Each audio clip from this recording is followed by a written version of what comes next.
دوسری شادی کا ارادہ کیا، طویل باتیں ارشاد فرمائیں، اور آپ نے فرمایا علی کو پتہ نہیں کہ جو چیز فاطمہ کو ستاتی ہے وہ مجھے بھی ستاتی ہے، جو چیز اسے تنگ کرتی ہے مجھے بھی تنگ کرتی ہے۔ علی اگر شادی کرنا چاہتے ہیں تو شوق پورا کر لیں، میری بیٹی کو گھر بھیج دیں۔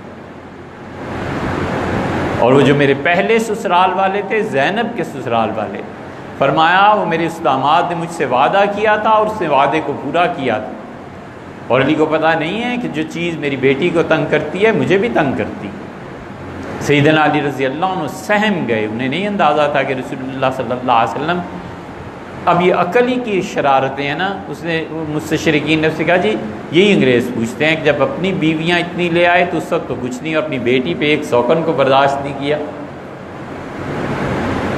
یہ عقل انسانی ہے۔ اب یہاں پہنچ کر علم کی ضرورت پیش آتی ہے، یہاں پہنچ کر جواب کی ضرورت پیش آتی ہے۔ اسی لیے کفر کو جواب دینا عبادت ہے، کفر کو ایسا جواب دینا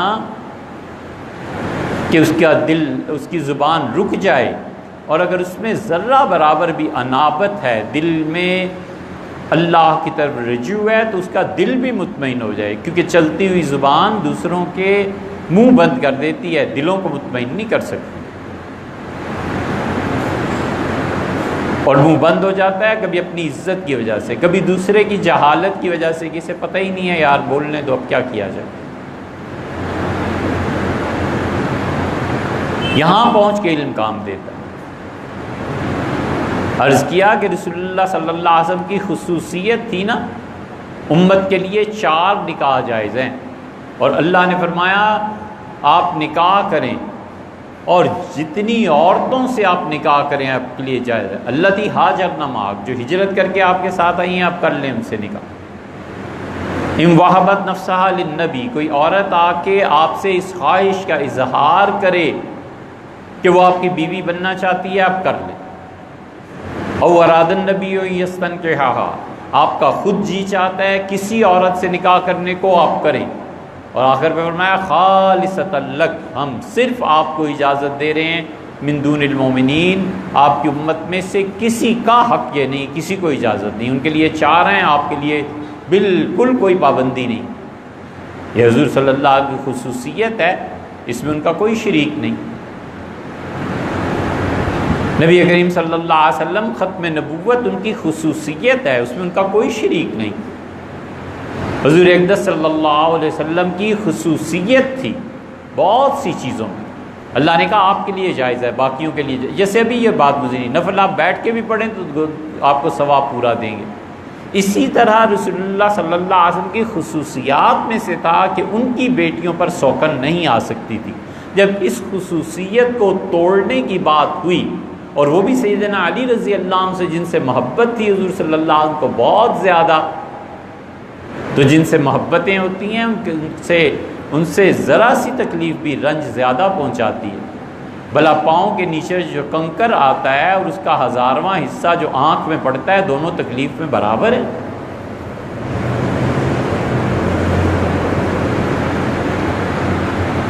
ایڑی کی سختی اور آنکھ کی قوت برداشت، زمین آسمان کا فرق۔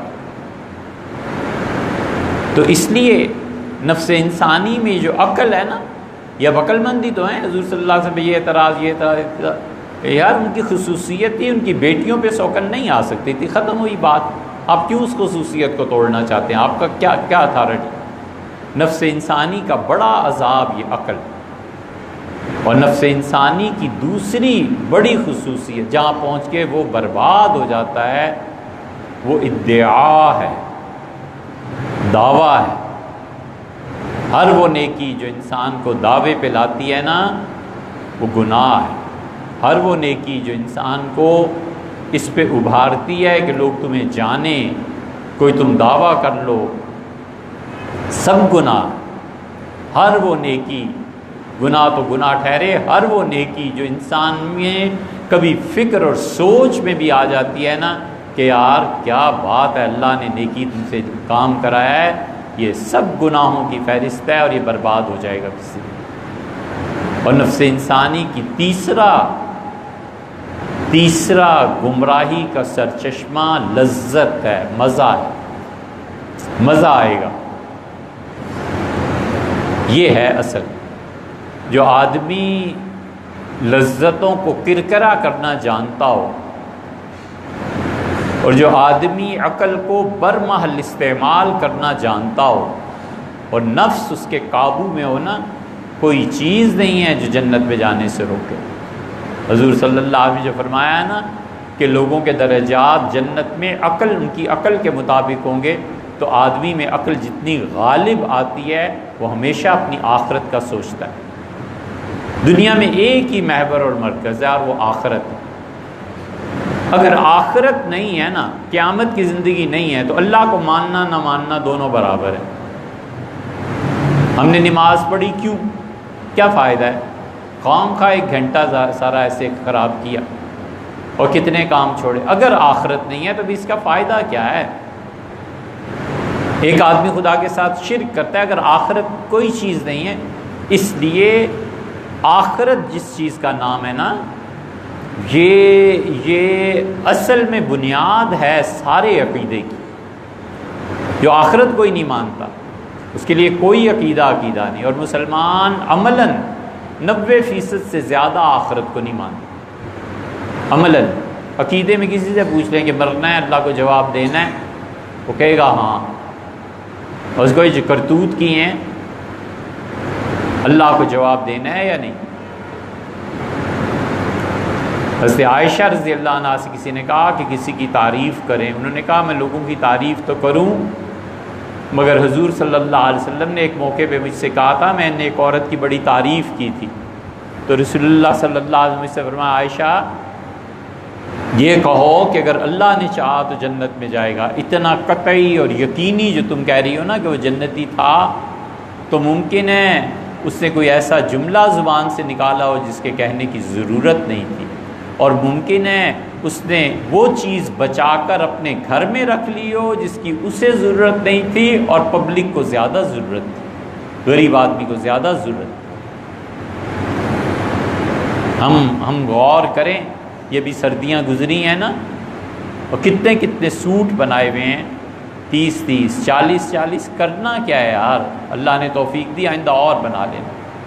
سب خیرات کر دینے چاہیے، اللہ کی مخلوق میں تقسیم کر دینے چاہیے۔ ہم خود اپنے پہ غور کریں نا کہ پبلک کدھر جا رہی ہے۔ ایک کام بھی ضرور کرو، ضرور کرو۔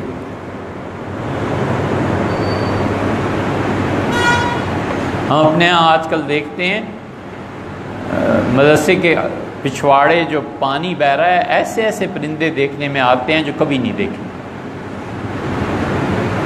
اس میں سوچ رہے تھے کہ کیا وجہ ہے، اس پرندے کو کبھی نہیں دیکھا، اتنے خوبصورت پرندے۔ تو اچانک ایک آدمی نے آ کے کہا کہ دعا کیجیے بارش کے لیے، ہمارے جانور پانی نہیں پی پا رہے، پانی نہیں ملتا، جانور پیاس سے رہ گئے۔ حضور صلی اللہ علیہ وسلم نے اپنی دعا میں فرمایا تھا کہ اللہ مسق عبادت، اللہ اپنے بندوں کو پانی دے دے، اور اللہ جانوروں کو پانی دے دے، اللہ جانوروں کو پلا دے۔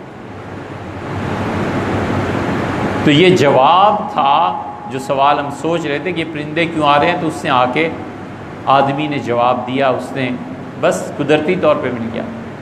آپ جب جائیں تو کوئی برتن لے کے نا اپنے گھر کی چھت پہ پانی سے بھر کے رکھ دیجیے، کوئی پرندہ پیے گا کوئی، اور ان پرندوں اور جانوروں کی دعا سے انسان کی تقدیر بدل جاتی ہے۔ اس کی شرح اور تفصیل کا موقع نہیں ہے، لیکن یقین مانو ان جانوروں کی دعا سے اللہ انسانوں کی تقدیر بدل دیتا ہے۔ تجربہ کر کے دیکھ لینا، کسی مشکل میں پھنس جاؤ نا تو جانوروں کو کھانا کھلاؤ، دیکھو کیسے حل ہوتی ہے۔ لوگ چیزوں وغیرہ کو دیتے ہیں، جمعرات وغیرہ کو دیکھ رہے ہیں، جس دن بھی ہو جانوروں کو کھلانا چاہیے۔ حدیث میں آیا ہے مشکات میں، ایک مثال اس کی دیتے ہیں۔ بارش نہیں ہو رہی تھی، قحط پڑ گیا، ہمارے ہاں تو 2 سال اور بارش کبھی کبھی ہوتی ہے۔ حضرت یوسف علیہ السلام کے دور میں 7 سال بارش نہیں ہوئی، آدمی اب سوچیں 7 سال کسی علاقے میں بارش نہ ہو، لوگوں نے کیا کیا ہوگا اور زندگی کیسے گزری ہو۔ 7 سنین، انہوں نے کہا 7 سال آئیں گے تم پہ بڑے مشکل۔ حضرت سلیمان علیہ السلام کے دور میں بارش رک گئی، حضرت رسالت پناہ صلی اللہ علیہ وسلم فرمایا جنات اور انسان تنگ آ گئے، پانی نہیں رہا، ان کا حضرت چلیں نماز پڑھا دیں، اللہ سے دعا مانگیں۔ حضرت سلیمان علیہ السلام نے فرمایا فلاں وقت چلیں گے، تو جنات اور انسان چل پڑے، اور جم غفیر تھا سلیمان علیہ السلام کا، اب ان کی سلطنت کوئی چھوٹی سی تھی۔ اللہ نے کہا ہم نے سلیمان کو دنیا میں اختیار دیا، اور ہم نے سے کہا فمنن او امسک، یہ سونا اور چاندی اور دھاتیں اور سب چیزیں تمہاری اختیار میں دیتے ہیں، فمنن احسان کر، لوگوں میں لٹا دے، لوگوں میں بانٹ دے، لوگوں کی مدد کر، او امسک اور اپنے پاس سنبھال کے رکھ لے، ایک پائی اور پینی لوگوں کو نہ دے، بغیر حساب، ہم کوئی حساب نہیں لیں گے تم سے۔ ایسی بادشاہت کس کو ملتی ہے؟ تو پھر وہ تھوڑا سا چلے اور رسول اللہ صلی اللہ علیہ وسلم وہ پلٹے اور ہنسے، اور انہوں نے کہا بارش ہو جائے گی۔ لوگوں نے پوچھا کہ حضرت یہ کیا ہوا، اتنا جم غفیر سب تیار ہوئے اور اپنے نماز نہیں پڑھائی؟ انہوں نے کہا ہم جا رہے تھے اور میں نے ایک چیونٹی کو دیکھا، وہ بل سے نکلی، اور اس نے اپنے دونوں ہاتھ اٹھائے، آگے والے جو دو اس کے پاؤں جسے یا ہاتھ اس نے اٹھائے، اور اس نے کہا اے رب انسان گناہ کرتے ہیں اور ان کی وجہ سے بارشیں رک جاتی ہیں، اور اللہ بارشیں نہیں ہو رہی، گرمی بہت زیادہ ہو گئی ہے اور ہم زمین کے اندر جلنا شروع ہو گئی ہیں، اللہ بارش دے دے۔ تو اللہ تعالیٰ نے فرمایا کہ اپنے فرشتوں سے کہ چونٹی سے کہو بارش ہوگی۔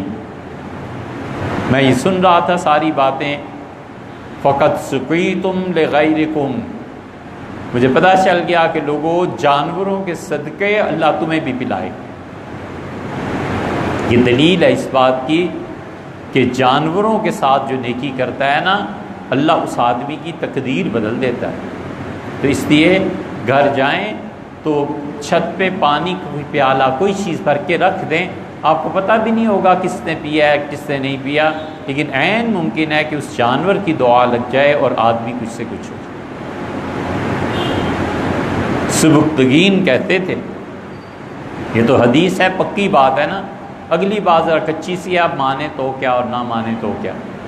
سبکتگین سے کسی نے پوچھا کہ اتنی بڑی حکومت، تو اس نے کہا کہ مجھے اپنے بیٹے محمود کے متعلق توقع ہے کہ اس کی حکومت مجھ سے بھی بڑی ہو۔ سلطان محمود غزنوی جب پیدا ہوئے نا،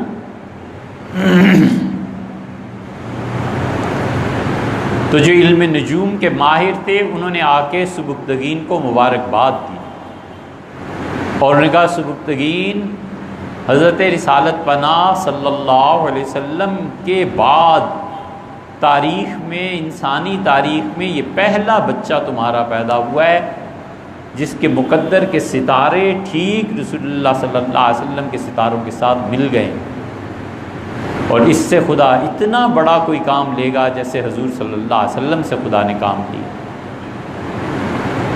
یہ جتنا بر صغیر آپ کو نظر آتا ہے نا، یہ سب سلطان محمود کے حملوں کے نتیجے میں، یہ جتنا آپ کو کرامتہ نے 13 سال حکومت کی ہے۔ بیت اللہ سے حجر اسود اکھاڑ کے لے گئے یار، بیت اللہ کو تباہ کر دیا انہوں نے، برباد کر دیا۔ خلافت اسلامیہ میں دم نہیں تھا کہ کرامتہ کو کچھ کر سکے۔ نتیجہ یہ کہ انہوں نے غزنی خط لکھا، محمود رحمۃ اللہ علیہ کو یمین الدولہ کہلاتے تھے، یمین الدولہ کو خط لکھا کہ ہم ملتان کی بغاوت سے عاجز آ گئے، ان ملتانیوں کا علاج کرو۔ تو وہاں سے چلے پھر سلطان محمود، اور آ کے اس نے جو ملتان میں قتل عام کیا، اس سے کہا تمہاری یہ ہمت پڑنے لگی ہے کہ جا کے بیت اللہ کو چھیڑتے ہو اور شاعر کو مٹاتے ہو۔ یہ سب سلطان محمود کے بالکل معمولی کارنامے ہیں، باقی جو کام اس نے کیے ہیں ان کے تو کہنے ہی کیا۔ سبکتگین کہتے تھے کہ میں نے ایک مرتبہ فوجی افسر تھے نا، کہنے کے شکار کے دوران ایک جگہ مجھے ہرن نظر آئی، اور ایک ہرنی کا بچہ اتنا پیارا تھا کہ میں نے پہلے چاہا کہ تیر چلاؤں، پھر میں نے اسے دوڑایا اور جا کر پکڑ لیا، اور پکڑ کے اپنے گھوڑے پہ ڈال کے میں چل پڑا۔ تو دور تک وہ ہرنی بھاگتی ہوئی آئی، مجھے بار بار دیکھتی تھی، پھر سر جھکاتی تھی، پھر دیکھتی تھی۔ تو مجھے احساس ہوا کہ میں تو اپنی منزل کے قریب پہنچ گیا ہوں، یہ کیا کر رہی ہے؟ پھر مجھے خیال آیا کہ یہ اپنے بچے کی وجہ سے پریشان ہے۔ تو میں نے اپنے دل کو سمجھایا کہ اور زندگی میں بتیری چیزیں ہیں خوشیوں کے لیے، ہرنی کے بچے کو کیا کرنا ہے، تو میں نے اسے چھوڑ دیا۔ پھر میں نے دیکھا وہ اتنی خوش ہوئی، اپنے بچے کو چاٹنے لگی، اور جب پلٹی ہے تو بار بار مجھے دیکھتی تھی۔ مجھے اللہ سے امید ہے کہ اس کی دعائیں میرے حق میں قبول ہوئی۔ حضور اقدس صلی اللہ علیہ وسلم بیٹھے ہوئے تھے، اور نبی کریم صلی اللہ علیہ وسلم کے سر پہ ایک پرندہ ہوتا ہے نغیر، یہ چڑیا سے تھوڑا سا بڑا، اس کی سرخ چونچ ہوتی ہے، اور رسول اللہ صلی اللہ علیہ وسلم کے سر پہ آ کے وہ گھومنے لگی، اڑتی تھی، گھومتی تھی۔ آپ نے فرمایا کیا بات ہے، تم میں سے کسی نے اس کے بچے لے لیے ہیں؟ تو ایک صحابی رضی اللہ عنہ اپنی چادر کھولی، اور ان کا اللہ کے رسول میں گیا تھا گھونسلے میں اس کے، ویسے ہی شکار پہ تو میں نے رکھ لیا۔ تو آپ نے فرمایا چھوڑ دو انہیں، دیکھتے نہیں ہو اس کی ماں کو کیسی بے قراری۔ انہوں نے بچوں کو واپس کر دیا، چھوڑ دیا، اور وہ چلی گئی۔ اور رسول اللہ صلی اللہ علیہ وسلم اللہ ارحم بعبادہ، یہ جتنی ماں کی بے قراری ہے نا، اللہ اس سے زیادہ تم سے محبت کرتا ہے۔ اسے بھی بڑی بے قراری ہوتی ہے جب کوئی اس کا بندہ جہنم کی طرف چلتا ہے، یہ مراد ہے وہاں کہ اللہ کو بڑی بے قراری ہوتی ہے۔ اسی لیے تو اللہ بڑا خوش ہوتا ہے ان انسانوں سے جو لوگوں کو خیر کی دعوت دیتے ہیں۔ حضور صلی اللہ علیہ وسلم معلم الخیر، لوگوں ہمیشہ خیر کی تعلیم دینا۔ تمام انسانی اخلاقیات کی بنیاد 3 چیزیں ہیں،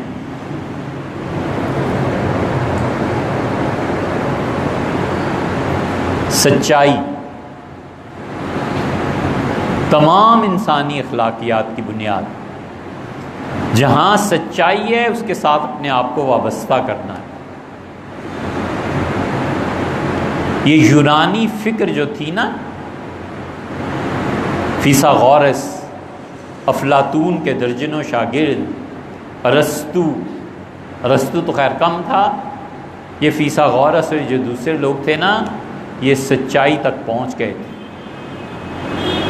ہم یہ نہیں کہہ سکتے کہ ان پہ وحی نہیں آئی تھی، اس لیے کہ فیثاغورس بالکل سچائی تک پہنچ گیا تھا۔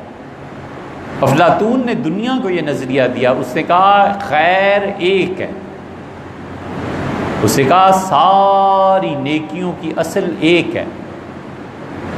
فیثاغورس کسی سے ملتا تھا؟ نہیں ملتا تھا۔ فیثاغورس کہتا تھا 40 دن میری خانقاہ پہ رہو، عبادت کرو، اس کے بعد تمہاری تصویر کوئی بنائے گا۔ وہ تصویر لا کے دکھائی جاتی تھی، اس کے چہرے کو دیکھتا تھا اور پھر کہتا تھا ہاں مل لے، اور پھر کہتا تھا نہیں، اس کی فطرت میں ہی نہیں ہے کہ میرے ساتھ ملے، ہاتھ ہی نہیں ملاتا تھا۔ فیثاغورس اتنا بڑا آدمی تھا، اگرچہ اس کی تعلیم ہم تک تھوڑی پہنچی، لیکن یہ سب اس بات پر پہنچ گئے تھے اللہ کی توحید پہ۔ یہ یونانی فلسفے کا بہت بڑا کمال ہے، انشاءاللہ اس اتوار کو ہم بیان کریں گے کہ وحی اور عقل میں فرق کہاں سے پڑا ہے۔ اس لیے سچائی کے ساتھ جڑے تمام انسانی اخلاقیات کی بنیاد پہلی یہ ہے، یہ تکون ہے، ٹرائی اینگل ہے، اور اس کی دوسری بنیاد حسن ہے، اور حسن انسان کی ذاتی تسکین کے لیے، اسی وجہ سے شریعت نے کہا ہے جہاں نکاح کرنا ہو پہلے دیکھ لو۔ رسول اللہ صلی اللہ علیہ وسلم جابر کہاں رشتہ ان کا؟ فلاں جگہ۔ آپ نے کہا تمہیں پتہ نہیں ہے وہاں کی لڑکیاں جو ہیں اس قبیلے کی، ان کی آنکھوں میں کچھ مسئلہ ہوتا ہے، اور تم نے اتنی عمر کی لڑکی سے نکاح کا پیغام بھجوا دیا، تم کم عمر سے پیغام بھجواتے۔ 2 باتیں گئیں ان کا، اللہ کے رسول بس ایک ہی بات ہے کہ میرے والد احد میں شہید ہو گئے ہیں اور 9 میری بہنیں ہیں، تو اگر میں انہی کی ہم عمر کوئی لے آؤں گا تو ان کی پرورش تربیت مشکل ہو جائے گی، تو اس لیے میں نے بڑی عمر کی عورت سے شادی کیا تھا کہ میری بہنوں کو سنبھال سکے۔ تو رسول اللہ صلی اللہ علیہ وسلم خاموش ہو گئے۔ یہ حسن جو ہے نا یہ ذاتی تسکین کے لیے، بالوں کا کٹانا نہیں ہے پسند یار، بچے کو ایک سٹائل پسند ہے، آپ اس پہ بڑھنے دیں اسے، اس کی تسکین ہے، اس کو سکون ملے گا۔ بستر کا انتخاب، قلم کا انتخاب، رنگوں کا انتخاب، شکل اور صورت کا انتخاب، خوشبو کا انتخاب، یہ سب حسن ہے۔ اور حسن یہ اخلاقیات میں اپنی ذات اور خیر دوسرے کے لیے، اس لیے ہمیشہ خیر سے پیوست رہے۔ نفس انسانی جو ہے یہ خیر سے دور کرتا ہے، اس لیے ہمیشہ خیر سے پیوستگی رہنی چاہیے۔ جانوروں کے ساتھ نیکی، انسانوں کے ساتھ نیکی۔ ایک بات رہ گئی،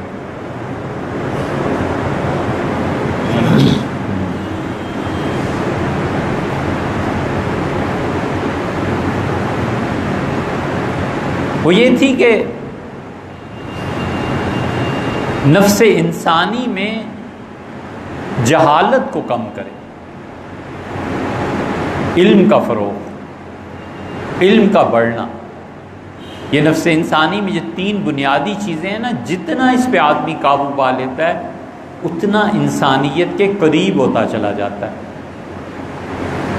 ہمیشہ حضور صلی اللہ علیہ وسلم نے فرمایا معلم الخیر، لوگوں خیر کی تعلیم دیتے رہنا، خیر کی تعلیم ہمیشہ دیتا رہے، کسی کو سمجھا دینا، یوں نہیں یوں کر لیں، مناسب طریقے پہ، نرم الفاظ میں، ہمیشہ میٹھا سچ بولنا، کبھی کڑوا سچ نہ بولے۔